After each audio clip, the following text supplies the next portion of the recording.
everybody. I just want to show you what the fills are and what the basic beats are. When we do an intro, like we're hitting the bass and the crash together and going right to the hi-hat for our solid quarter notes, and then down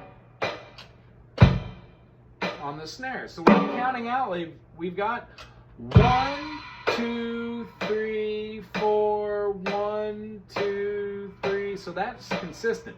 Our snare is going to have 1, 2, 3, 4, 1, 2, 3.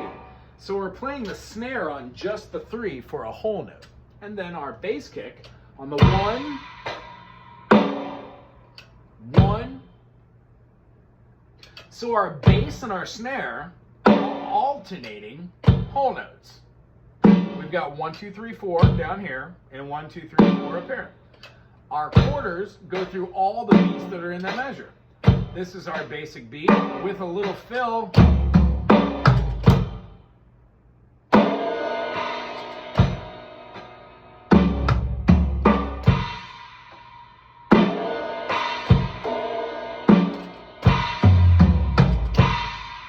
Becomes a melody that is movable. The idea we did today was, I think we took like 8th note, 8th note. So if we just did that with a steady beat,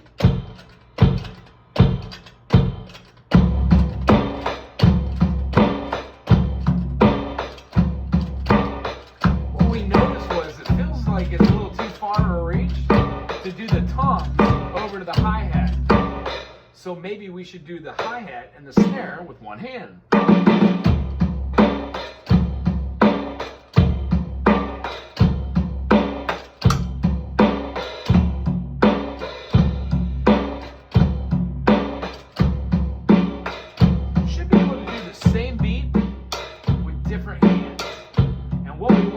We want to avoid having a crossover where our sticks are hitting.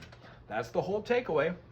And then lastly, I just wanted to show you when we are doing our rudiments, the whole point to do it is to get comfortable with closing our sticks like this, leaving a little nub out the back end here, and then closing our 3rd and 4th finger, our ring and our pinky, to just make a little cavities for the stick to hang out in.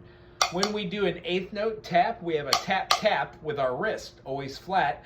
But sometimes we can do a single note and then get a rebound beat. That's really what we're looking for, called the Moeller technique. It gives us the idea of a push and pull technique. It's easier to do with our pinky wrapped down and then work on this to get it going faster. Some of the things we work on for our rudiments, like our paradiddle, right, left, left, left, is easier talked about by understanding what a triplet is by having a downstroke and then an 8th note rebound. It's easier to control the stick when we have our hands in the same position, and then we work on this function for our triplets as well. Notice how I'm getting 3 beats out of this and I'm only doing 1 downstroke with my hands. The idea when we do it with paradiddles, it's easier to think 1, 2, 3 with a quick paradiddle and a separation by holding it and then turning the beat around. Ta ta ta ta ta ta ta ta ta ta ta ta. We'll eventually turn into hearing 1 E and a, 2 E and a, 3 E and a, 4 E and a. We subdivide those beats so we have 1 E and a. That 8th note is nothing more than just a double downstroke. 1 E and a. 1 and 2 and 3 and we'll talk about that more when we're talking about paradiddles. But for this week, try and go through the slow to fast motion again and feel where your doubles stop being tap tap and start being 1 downstroke. And what happens by going slow like this? See how my hands are going up and down? It's almost like my hands are dancing.